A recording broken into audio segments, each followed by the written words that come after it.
বাঁশখালীতে বন্যায় ক্ষতিগ্রস্ত 52 পরিবারের পাশে মানবিক সংগঠন আলোকবর্তিকা।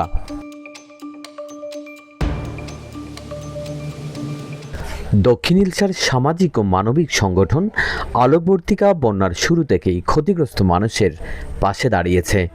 বন্যার প্রাথমিক পর্যায়ে সংগঠনটির উদ্যোগে মোজাম্বিক প্রবাসী সিনিয়র উপদেষ্টা শহীদুল ইসলামের অর্থায়নে 400টি বন্যা কবলিত পরিবারের মাঝে শুকনো খাবার বিতরণ করা হয়।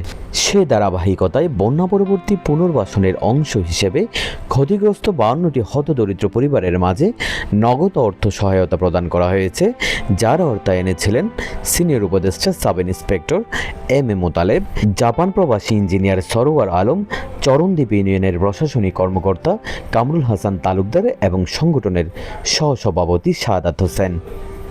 সংগঠনের সভাপতি আহমেদুল্লাহ আল ফয়সালের নেতৃত্বে পরিচালিত এই মানবিক কার্যক্রমে উপস্থিত ছিলেন সংগঠনের সাবেক সভাপতি ওয়াহিদুল ইসলাম রুবেল, ইফতেখারুল ইসলাম সাকিব, সাধারণ সম্পাদক মনিরুল আলম, আলী আসগর সোহেল, মুবিন উদ্দিন, ইমাম হোসেন, মুজিবুল হক, হাবিব মজুমদার রাফি, জাভেদ হোসেন ও মোহাম্মদ তাইমুন।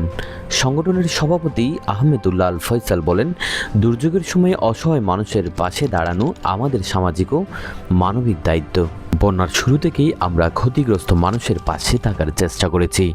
এই মানবিক কার্যক্রম ভবিষ্যতেও অব্যাহত থাকবে বলে জানান সংগঠনের দায়িত্বশীলরা।